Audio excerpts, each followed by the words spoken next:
For today's vlog, samahan nyo nga ulit ako mag-vlog-vlogan din eh. Hindi nga ako nakagawa ng content kahapon kasi nga tinamad ang babae nito at umuulan nga kagahapon. Kahapon nga ay napakalakas ng ulan kung magbo-voice over ako napakaingay nga ng ulan na yan. Kaya hindi nga ako nakapag-post kahapon dahil nga sobrang ingay ng ulan. Pero sana nga ipanoorin nyo nga tong vlog na to kahit papano. Dahil nga kahapon nga yan nangyari ng hapon. At wala nga akong magawa. Naalala ko nga may project ang Kuya Prince. Ang project nga niya ay mag-recycle nga ng mga plastic bottle. At ang naisip ko nga ay flower vase nga. Dahil yun nga ang madaling gawin, yun na nga lang akong ginawa. At habang nga ako yung nagbibideo, may nagpapakyut ng bata dito.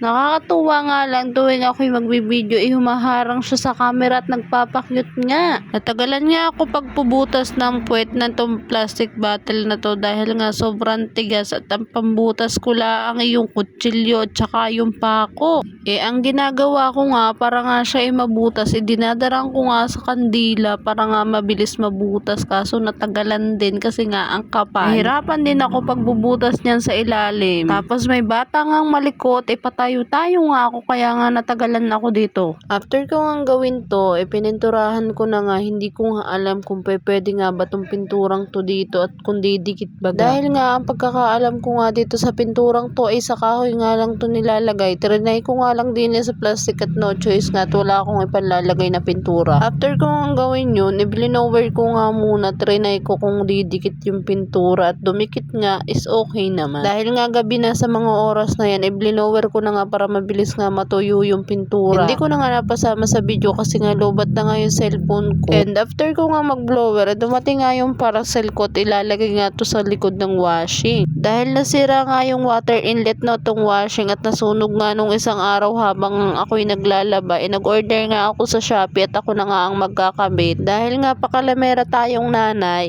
trinay ko nga kung kaya ko nga at marunong nga rin naman ako magkabit nito. Ang kaso nga lang, hindi nga kaparehas yung na-order ko. Ang na-order ko nga yung parang ang may bakal sa puwet at dapat nga pala walang bakal sa puwet. Nakakainis nga mag voice over, nabubulol nga ako. Basta yung may bakal sa puwet, yun ang na-order ko. I-return ko na nga lang to at ako'y mag-order nga ng panibago. Then kinabukasan na nga to, Monday, kanina nga umaga, nagpa-plancha nga ako ng uniform at kamunti ka na nga ako maging dragon diyan. Pinipigilan ko maging dragon dahil nga Lunes at pag nga Lunes mag-uumpisa na nga ang pagiging dragon natin hanggang Friday.